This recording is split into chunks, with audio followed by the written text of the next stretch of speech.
گوری کوی اور کالو کوا ایک دوسرے سے بہت پیار کرتے تھے، لیکن ان کے درمیان دھرم کا فرق تھا۔ گوری کوی مسلمان گھرانے میں پیدا ہوئی تھی، لیکن کہتے ہیں نا، پیار اندھا ہوتا ہے۔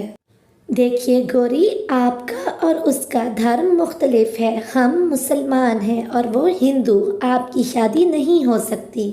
ماں، میں شادی کروں گی تو صرف اور صرف کالو سے کروں گی۔ آج رات کو ہی ہم مندر میں جا کے شادی کر لیں گے۔ مجھے کالو کے بنا نہیں رہنا، مجھے نہیں جینا کالو کے بنا۔ آپ کیوں نہیں سمجھتی؟ میں آپ کو چھوڑ کے جا رہی ہوں۔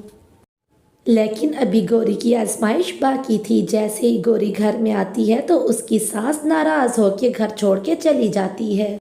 اے کرم جلی، تجھے میرا بیٹا بیاہ کے لے آیا، میں تو اس گھر میں نہیں رہ سکتی۔ میں ایک مسلمان بہو کے ساتھ چھی چھی چھی چھی، میں جا رہی ہوں اپنے بھائی کے گھر۔ ادھر رمضان شروع ہو جاتا ہے۔ گوری افطاری میں جو بھی بھوجن بناتی ہے وہ کالو کو بھی ساتھ کھانے کو کہتی ہے، لیکن کالو تو بس کچھ خفا ہی رہنے لگا تھا۔ کالو، میرے ساتھ افطاری کرے نا؟ مجھے نہیں کرنی تیرے ساتھ افطاری۔ بھائی، یہ افطاری والا کام تم اکیلے ہی کیا کرو، میرا دھرم ایسا نہیں ہے۔ میں جا رہا ہوں یہاں سے، تم اپنا بیٹھ کے افطاری کرو۔ ایک تو میری ماں تمہاری وجہ سے روٹھ کے چلی گئی، اور پھر اوپر سے یہ افطاری اور سحری، مجھ سے نہیں ہو پائے گا یہ سب کچھ۔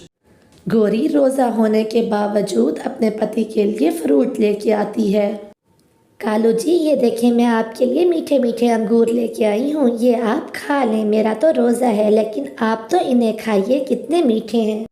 میرے پنکھ سلامت ہیں، جو کچھ لینا ہوگا میں خود ہی جا کے لے لوں گا۔ مجھے نہیں کھانے تمہارے ہاتھ کے یہ میٹھے پھل۔ پتہ نہیں کون سا برا دن تھا جس دن میں تمہیں بیاہ کے لے آیا تھا۔ میری ماں بھی چلی گئی تمہارے کارن، اور اوپر سے کبھی نماز، کبھی سحری، تو کبھی افطاری۔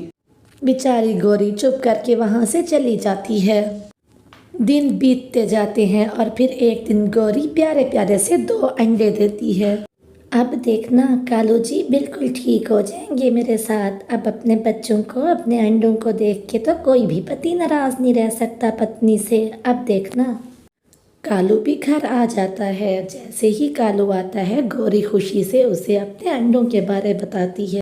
یہ دیکھیں کالو جی، ہمارے پیارے پیارے سے 2 انڈے ہوئے ہیں۔ اب دیکھنا، عید سے پہلے پہلے ہمارے بچے بھی باہر آ جائیں گے، پھر دیکھنا ہمارے گھر میں خوشیاں ہی خوشیاں آ جائیں گی۔ لیکن کالو کو تو پتہ نہیں کیا ہو گیا تھا۔ ایک انڈا بھی مجھ سے نہ پلتا، اور تم نے 2 انڈے دے دیے۔ اب اس میں سے 2 بچے نکل آئیں گے۔ میں نہیں پال سکتا یہ 2 بچے، انہیں تم خود ہی پالنا اور خود ہی ان کا بھوجن ڈھونڈ کے آیا کرنا۔ میرا تو بس اب یہی کام رہ گیا ہے کہ اب پہلے تمہیں کھلاؤں اور پھر تمہارے بچوں کو، کبھی تمہاری سحریاں، کبھی افطاریاں، اور پھر عیدیں۔ گوری مایوس ہو کے پھر سے گھر سے چلی جاتی ہے۔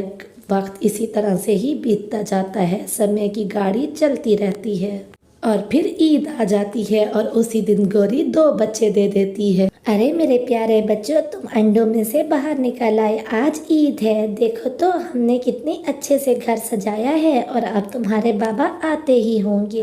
کالو کوا جیسے ہی ان بچوں کو دیکھتا ہے تو وہ تو بہت غصے ہوتا ہے۔ کالو جی دیکھیے، ہمارے انڈوں میں سے 2 پیارے پیارے بچے نکلے ہیں، یہ ہماری پیاری بیٹی اور وہ ہمارا پیارا سا بیٹا۔ کالو جی، اب تو آپ خوش ہیں نا اپنے بچوں کو دیکھ کے؟ کیا ایک مصیبت تم کافی نہیں تھی میرے سر پر، جو ان 2 مصیبتوں کو بھی میرے لیے پیدا کر دیا ہے؟ تم ان کو لو اور ترنت ہی میرے گھر سے نکل جاؤ۔ مجھے نہیں پالنا ان کو، تمہیں بھی پالوں، ان کو بھی پالوں، اور دوسری بات، اپنا بھوجن خود ہی لایا کرنا، مجھے نہیں لانا تمہارے لیے کوئی بھوجن۔ پتی جی، یہ آپ کیسی باتیں کر رہے ہیں؟ جن کو آپ مصیبت کہہ رہے ہیں وہ ہماری سنتان ہے، اور ماں باپ کے بڑھاپے کا سہارا یہی بچے ہی ہوتے ہیں۔ دیکھنا، یہ ہمارا سہارا بنیں گے، سہارا۔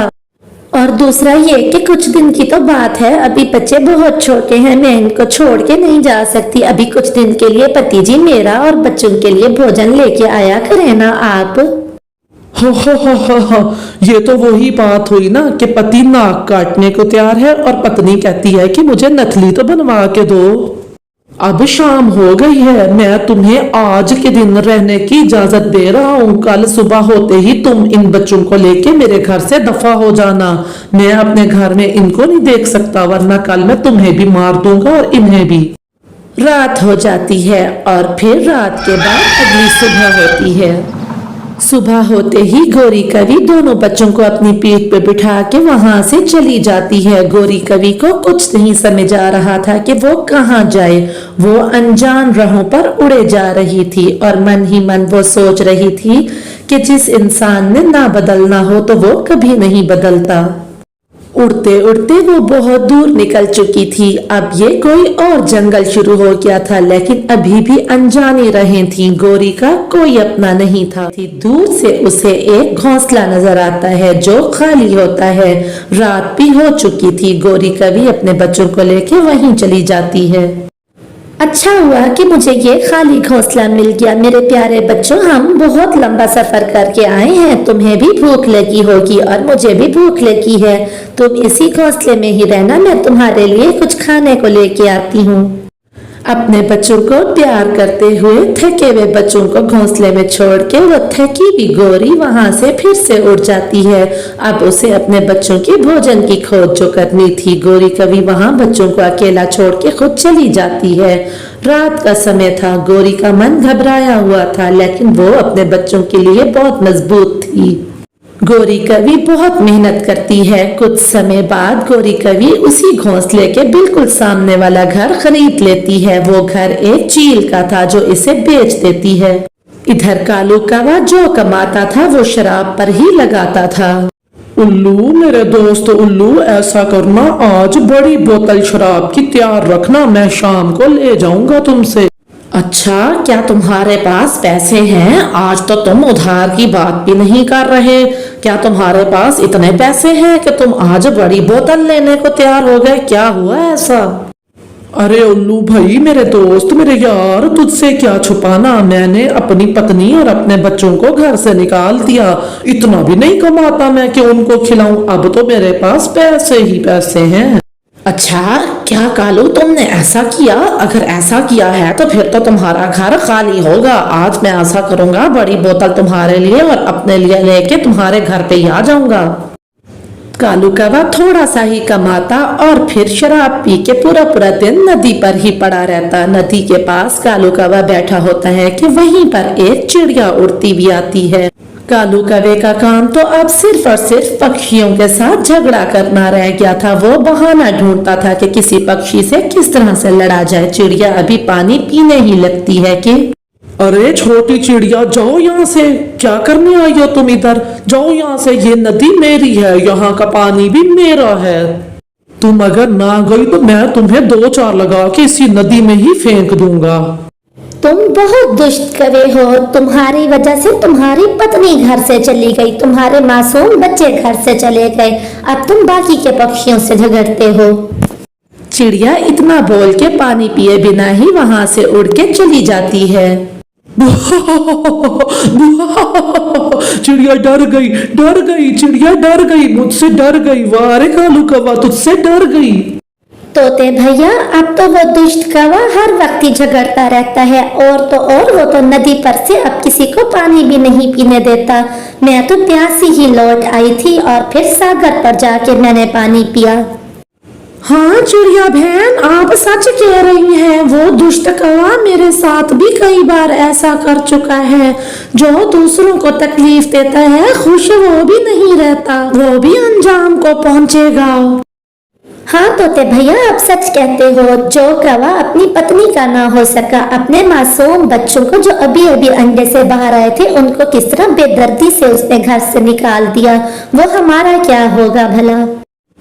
समय की गाड़ी तेजी से दौड़ती रहती है और अब कालू कौवा बहुत बीमार हो चुका था। कोई मुझे पानी दो, मैं उड़ भी नहीं सकता, कोई भोजन ला दो। भाई, मैं ये सोच रही हूँ, आज जब माँ आएगी तो हम उससे कहेंगे कि हमें हमारे पिछले जंगल ले जाए, हम देखें अपना पिछला जंगल। फिर दोनों बच्चे घर से बाहर अपनी माँ के इंतजार में बैठ जाते हैं। कुछ देर बाद उनकी माँ रोज की तरह मेहनत करके और अपने बच्चों के लिए भोजन ला के घर लौट आती है। माँ, हम कितनी देर से आपका इंतजार कर रहे थे। माँ, हमें हमारे पिछले जंगल ले चलो ना, हमें हमारे पिछले घर ले चलो। हम देखना चाहते हैं कि कहाँ हमने जन्म लिया। हम वो सब कुछ देखना चाहते हैं। अब तो हम उड़ भी सकते हैं। मेरे प्यारे बच्चों, मैं तो वहां जाना नहीं चाहती थी, लेकिन अगर तुम दोनों की इच्छा है तो मैं तुम दोनों को जरूर लेके जाऊंगी। अब तो रात हो गई है, हम ऐसा करेंगे, सुबह सुबह ही यहाँ से निकल पड़ेंगे। दूसरे जंगल को मैं अपने बच्चों को ले जाऊंगी सुबह। बस फिर क्या था, सुबह हो जाती है और सुबह होते ही गौरी कवि अपने दोनों बच्चों को लेके दूसरे जंगल की तरफ उड़ जाती है। वो तो नहीं जाना चाहती थी क्योंकि उसकी तलख यादें थी, लेकिन बच्चों के कहने पे वो अपने पिछले घर जाती है। गौरी, तुम लौट आई, बहुत अच्छा किया तुमने गौरी। मैं भूखा हूँ, मुझे भोजन दो, और मुझे मोलक बीमारी हो गई है। डॉक्टर बुलबुल कहती है मैं ठीक नहीं हो सकता। बच्चों, हम चलते हैं यहाँ से। मेरा मन घबरा रहा है, यहाँ पर बैठ के मुझे सारी पिछली तलख यादें आ रही हैं। चलो मेरे प्यारे बच्चों, हम यहाँ से चलते हैं। मैं और कुछ देर रुकी तो मैं बेहोश हो जाऊंगी इधर। गौरी, तुम ऐसा नहीं कर सकती मेरे साथ। गौरी, ऐसा मत करो। बच्चों, मैं तुम्हारा पिता हूँ, मेरे साथ रहो, मुझे पानी पिलाओ बच्चों। उस वक्त कहाँ था ये पिता कि जब ये बच्चे जन्म लिए थे, और उस वक्त मैंने तुम्हारी कितनी विनती की थी कि ऐसा मत करो, यही बच्चे ही तुम्हारा और मेरा सहारा बनेंगे। अब शराबें पी पी के मरो तुम यहीं पर। मैं तो अपने बच्चों के साथ बहुत खुश हूँ और मेरे बच्चे भी मेरे साथ बहुत खुश हैं। हमने तो नया घर भी ले लिया है। ऐसा कहते हुए गौरी वो सारी पुरानी तलाक यादों को वहीं पर छोड़ के अपनी नई जिंदगी का आगाज करने के लिए अपने बच्चों के साथ वहां से उड़ती हुई वापस आ जाती है। बारिश शुरू हो चुकी थी, बारिश बहुत तेज थी। कालू कौवे के जंगल में तो पानी भर गया था। सभी पक्षी खुश थे, लेकिन कोई था जो इस बारिश से बहुत दुखी था। एक तो ये बीमारी, ऊपर से भूख और प्यास, ऊपर से इस बारिश की ठंड। लगता है आज मेरा आखिरी दिन है। अगर मैंने अपने बच्चों को और गौरी को घर से ना निकाला होता तो आज मेरे बच्चे मेरा सहारा होते और गौरी मेरी केयर करती। काश कि मैंने ऐसा ना किया होता। कुछ देर मन ही मन ऐसा सोचने के बाद कालू कौवा गिर जाता है। वो हमेशा हमेशा के लिए इस दुनिया